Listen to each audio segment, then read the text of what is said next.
I've got a And there's, yes, we have candidate yard signs. I've and- signed all the petitions. awesome. You Medical know. cannabis? Yes. Awesome. Thank you so much. Do you need a vote by mail application for the general election? No, they'll send one to my house. Okay. Yeah. Are you Carol Blood? I am. I wondered about that. I was interested in meeting you. Well, But my friend didn't. I'm Jane Kleeb, Janekleeb, and I'm chair of the Nebraska Democratic Party. So why are we here today? We decided to meet this moment when folks are very angry and sad and almost feeling hopeless with actions. So we have people waving signs, but we're also handing out yard signs, vote by mail applications, and we're collecting diapers and feminine products to donate to the shelters to show that Democrats are the party that care.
We're out here supporting women's rights and not your body, not your choice. That's why you're out here? Yep.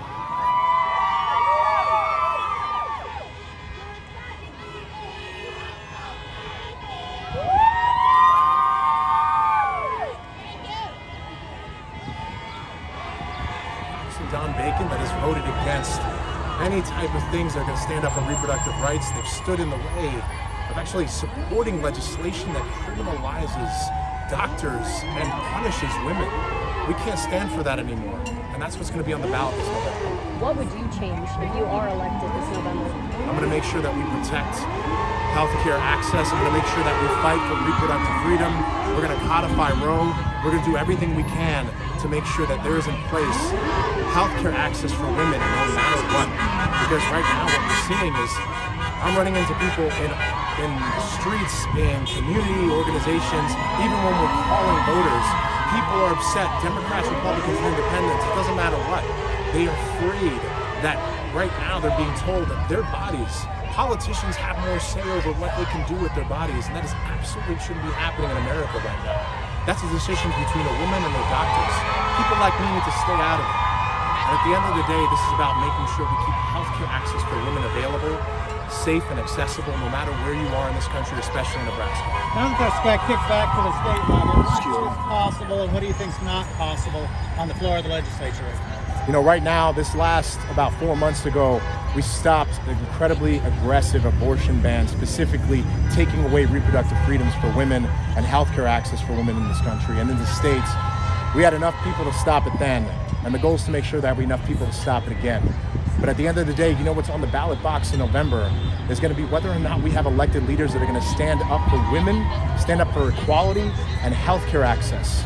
That's something that people are voting on right now. It's what I'm hearing here. The voices of people here are making it very clear that they're going to elect different leaders that stand up for their rights no matter what.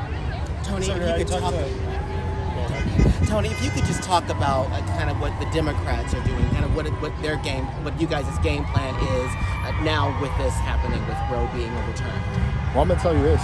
It's Democrats, it's Republicans, and it's independents all across Nebraska and in Omaha, what we're hearing right now.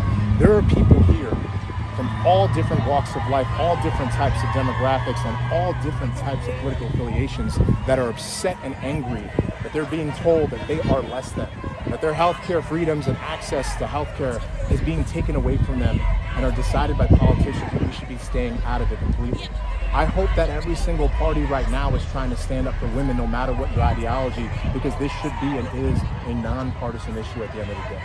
Senator, I talked to a doctor who's in the field of reproductive medicine. She talked about with Roe v. Wade gone, they're kind of feeling insecure. Things are up in the air for the work that they do in their field. And they brought up specifically that bill that you talked about this past session that got knocked down, but they said there was language in there that concerned them. What did you see in that proposal, specifically the language that put something like IFV at risk? So for IVF, what we saw is that, no, it's okay. What we saw in the language basically is that it's a tricky slope. When politicians are making decisions and writing laws dictating what women can and cannot do, what we end up seeing is legislation that's going to harm families and harm women and harm equality. And that's exactly what we saw.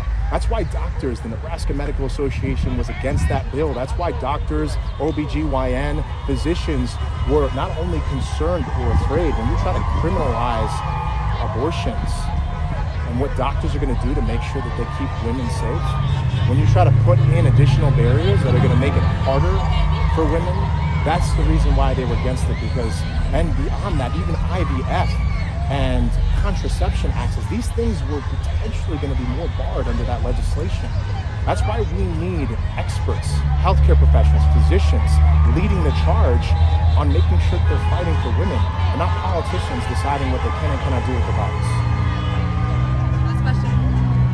I think that's all we got for you. That's all I've got. Thank you for being here. I appreciate it. Thank you, Tony. Appreciate it. Okay. Good. Are you mic'd? No.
Gotcha. Well, I don't know if you saw this, but there's an unlawful occupancy, so... I understand. Okay, so I'll say I'm not with you.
because I will not see my rights or any other woman's rights taken away.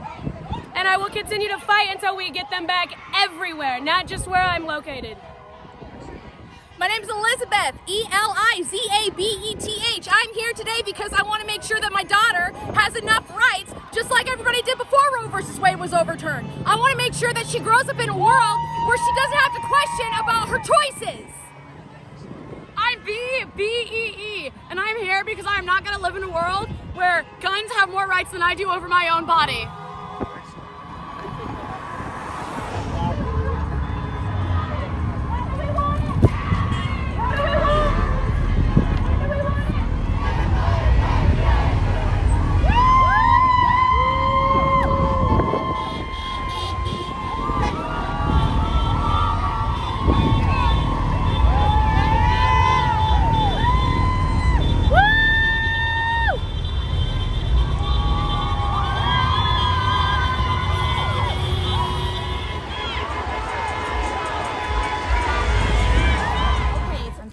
Make sure you Thank you. express that at the ballots. Good for you.